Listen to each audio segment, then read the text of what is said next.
guys! So, today's video, we are doing Am I the Arsehole post. Am I the arsehole for telling my husband he can't use a pro-Trump MAGA pharmacy? My husband has been out of work since 2019 and is on my healthcare insurance plan. I feel like I've got cat hair on my face. He's a Republican but not a MAGA diehard.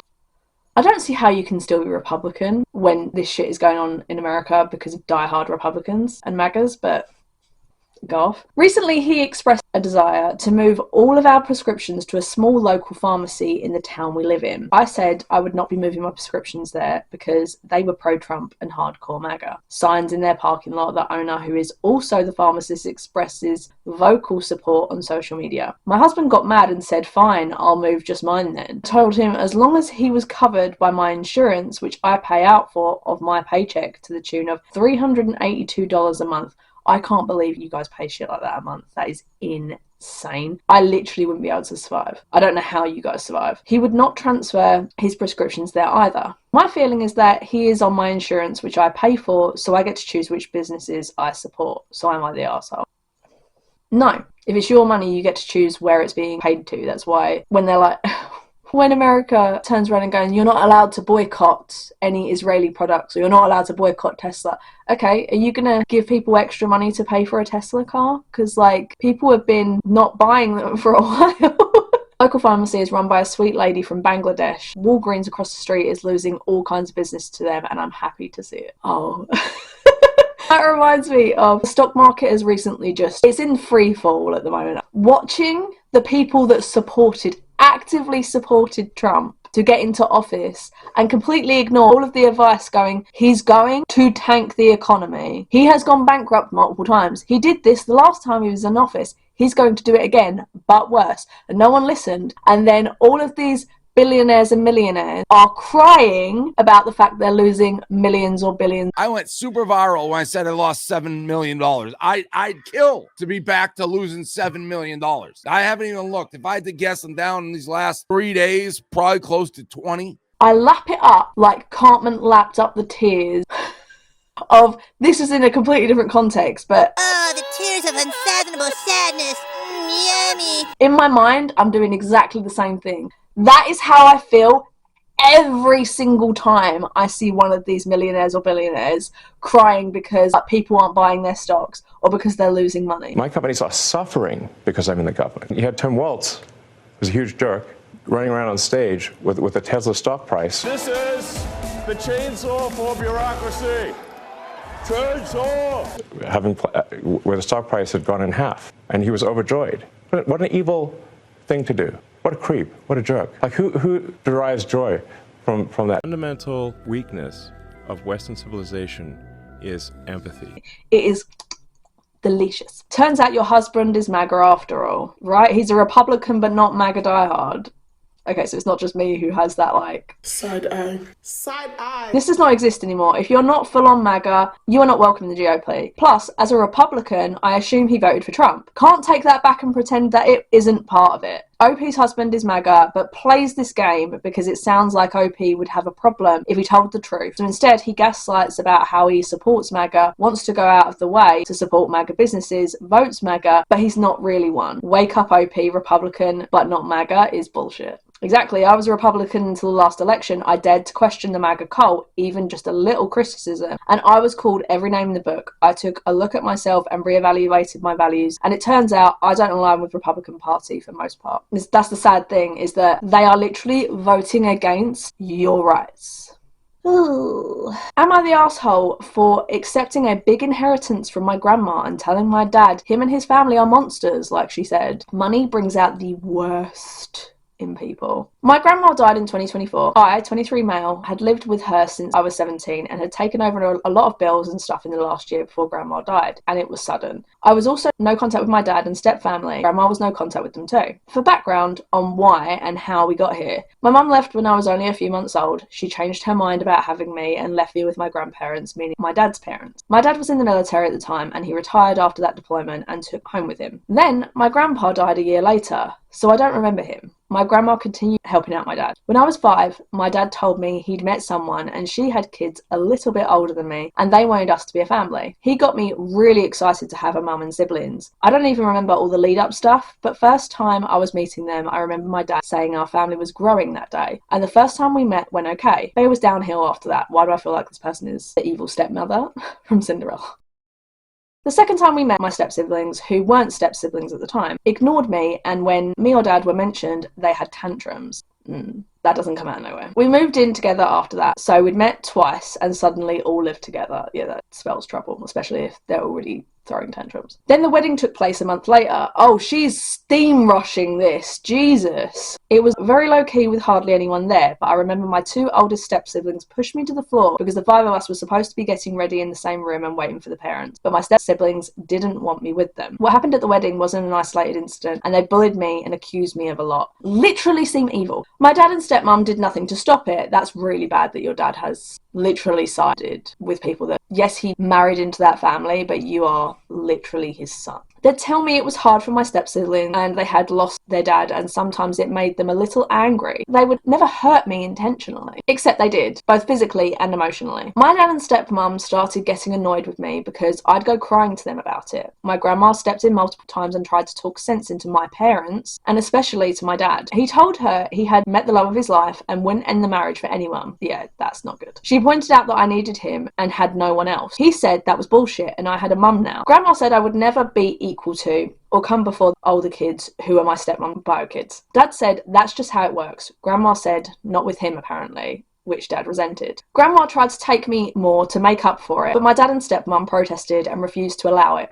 because it meant excluding my step-siblings. Meanwhile, my step-siblings would tell me if I could live with Grandma. It was sad my mum didn't get rid of me before she left. Jesus Christ. They are pure evil. My grandma actually called CPS on my step-family, good, and that didn't actually result in being no contact, which surprises me. Nothing was done by CPS despite them saying, CPS don't do enough. Despite them saying my dad and stepmom needed parenting classes and warning if I kept getting hurt, I'd be removed. They made the threat, but did not follow through. Then came a day where we were all at Grandma's house. I was 11 at the time, and my step-siblings would have been 13, 14, 16, and 17. Oh, there's 4 of them? Why did I think there was 3 of them? And one of them shoved me really hard because I wanted to sit in the only free chair and it was next to them. Grandma went off on them, which set my stepmom off. Then Dad defended his wife and stepkids. He doesn't care about you. It's sad, but he doesn't care about you. And it all came to a stop because Grandma called my step-siblings little monsters who shouldn't be allowed around other kids because they liked beating them up. Grandma refused to apologise, and as my dad and stepmom were forcing us to all leave, which means forcing me to leave, Grandma said they were all monsters and she told Dad he was not coming back from that moment. My dad and stepmom stopped me from seeing Grandma for years. I only got back in touch with her a week before I moved out. They called the police and tried to drag me back and accused my grandma of abusing my step-siblings. Jesus Christ, what is wrong with these people? But I got to stay and no charges came from any of the accusations. Back to today. When Grandma died, she had a strong will in place. She left my dad $100. That's so that he can't get your money. That was the minimum she could leave him so he couldn't sue for the rest,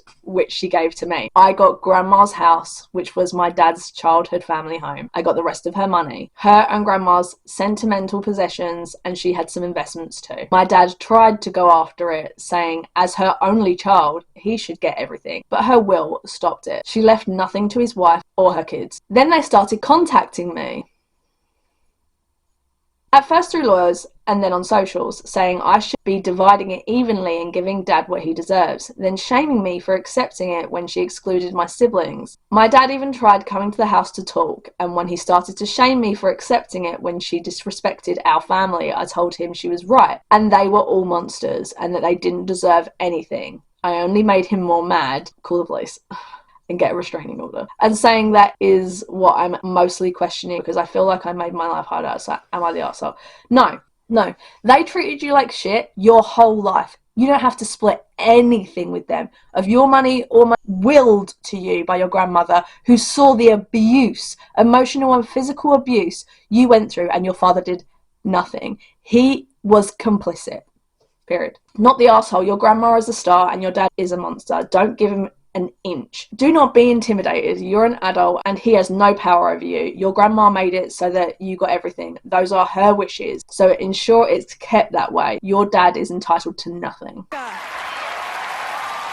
First, I'm sorry for your loss. Me too, I forgot to say that. You have done absolutely nothing wrong. It was your grandmother's estate and she decided what to do with it. This made it crystal clear how you fit into their family. None of those people deserve anything from you. If you give them a penny, they will bleed you dry. But I would immediately make sure you have plenty of security cameras around the house. Unless you know the last time the locks were changed, change them just in case. You may also want to talk to your lawyer to see if you can have some type of cease and assist letter sent. If they escalate, see if you can qualify for a restraining order. Finally, freeze your credit and make sure any accounts he may be aware of are moved. He certainly has enough information on you to cause damage. You shouldn't have had the childhood you did. Grandma was trying to make sure the rest of your life will be better. Keep doing her proud. Okay, so OP said the grandma had the locks changed when I moved in with her, and after all the stuff with the cops, she installed an amazing security system at the time too. So that's covered. I wasn't even thinking of my credit, but I need to get on that. Thank you. Really amazing advice. I'm just going to do 2 quick ones now. Am I the asshole for defending myself regarding my boyfriend's accusations? My boyfriend, 45, and now my ex, and I, 38, female, were individually going through a rough time while we were together. I wasn't able to make his grandmother's funeral, New Year's or Christmas for perfectly legitimate reasons, practical reasons which were beyond my control. I was really sad about this, but thought he understood. He confronts me via text and tells me he feels I wasn't prioritizing him. He thought he couldn't control you. He told me, you can drive to see X, but you can't drive to see me. This wasn't true at all. I was very sick and didn't drive to see anyone. For 9 months, I drove to see him weekly, despite being a very nervous driver. I very calmly and politely corrected him and told him his accusation wasn't true. He started bombarding me with insults, calling me immature and saying I had an inflated ego and a whole list of other things. I told him I felt this was unfair and he accused me of playing the victim. He claimed that because he was in a bad place mentally, I shouldn't have defended myself. What? So he gets to emotionally abuse / accuse you of shit. What? He claimed that because he'd been patient with my insecurity in the past, which is not strictly true, that I shouldn't have reacted how I did. You cannot police how someone reacts to your actions. There was a pattern in our relationship of him throwing a series of insults at me, and when I complained, he'd say I was playing the victim. I was sick of it. I told him we needed to break up, and he subsequently said, "You're a weird woman with a weird body who is only good for sex." Shut the fuck up! Yeah, he never respected you. Previously, he's insulted me saying I'm hideous, with bad skin and a weird ass. I will have you assassinated. And that he can't believe he was with someone so ugly. Why do men date women when they don't clearly like them? He'd blow up over nothing and yell at me before storming out, then returning to yell at me some more while I sat there in silence. Am I the asshole for telling him I wasn't failing to prioritize him? Should I have just sat and listened? I'm still so confused by this all and it's causing me so much anxiety. No. Not the asshole. God, that man was mad toxic, straight up manipulative, with broke boy energy. You ain't got to sit there and eat verbal abuse just because he's going through it. No, you ain't his therapist or his punching bag. You clapped back with facts and he folded. Block that dude and let him talk to his weird ass ego instead. So, last, am I the asshole for telling my dad's wife I'm not her do-over daughter? Okay, I don't even know if I'm in the wrong here, but I cannot stop thinking about this, and it's making me feel insane. I, 22 female, have had a strained relationship with my dad, 48 male, ever since he cheated on my mum when I was 12. He ended up marrying the woman he cheated with, Lynn, 44 female. Yeah, that's never gonna end well. I was civil with her growing up, but we've never been close. She kept her distance, and I honestly appreciated that. But lately, she's been trying to force this weird mum relationship with me out of nowhere. I'm graduating college soon, and she's suddenly all over me, commenting on my social media, calling me her girl, and telling people she's so proud of the woman I've become. She even made a Facebook post saying she remembers tucking me in before tests, and how she's been there every step of the way.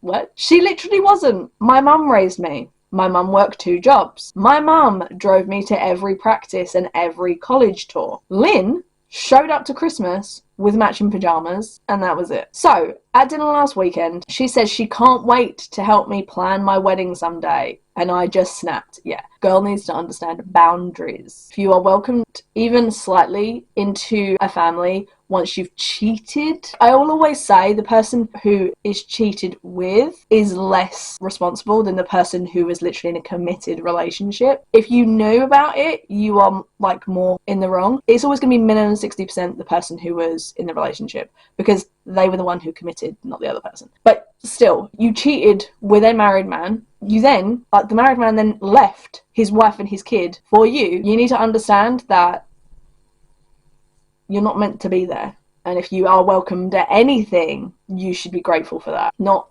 forcing yourself into these sort of things. Anyway, I told her, you weren't there. You don't get to act like you were there. I'm not your do-over daughter. She got up and left the table crying. My dad flipped out and said I humiliated her, that she's trying to build a bond, and I ripped it away. She's doing too much. His side of the family is now saying I'm ungrateful and just angry about the past. No shit. Her dad cheated on her mum. But to me, this feels like she's trying to rewrite history and take credit for things she didn't do. And it pisses me off. So yeah, was I too harsh? Am I the arsehole? No. She got what she deserved. Sorry, but that's fucking karma. Not the arsehole. She's trying to rewrite history, and it's okay to set boundaries. Your feelings are valid. And your dad's family should respect that. That's what's really annoying me. Like, the kid in a relationship of parents that have had cheating involved, and the person who he cheated with, he ends up remarrying. Like, that is going to affect a fucking child, and they're going to have feelings about that. Just because they weren't the person who was cheated on doesn't mean it doesn't affect them. For real, thank you. I was starting to feel like I was going crazy. Everyone's acting like I flipped out for no reason, but like, she was never there. It's wild how they expect me to just let her rewrite the whole story. It's literally gaslighting. Not the arsehole, she's delusional. Homewreckers usually are. Wow. Laugh my ass off, not you saying what I was thinking. Like, she really out here acting like she didn't blow up a family and then try to cosplay as Mother of the Year. The delusion is strong with this one. Not the arsehole, she doesn't get to make up stories and rewrite history for likes on social media. Right? Like, girl wasn't in the group chat for 10 plus years. Now she's posting like we shared matching aprons and trauma, all for a few likes, and you're such a good stepmom. No, not on my watch. Good for you. These sort of like TikTok mums, or like at least social media mums anyway, like they love to make out like, oh my god, look, I'm the best mum. I'm the best mum. Do you know what I did for my mum? I got her a Art Deco necklace and bracelet for Mother's Day. Did I post it all over social media? No, I fucking didn't, because that was for her. It wasn't for clicks and likes. Anyway, if you guys enjoyed this video, make sure to give us a like and subscribe if you like it. I really appreciate it. I hope you guys enjoyed the video, and I hope to see you all in the next one.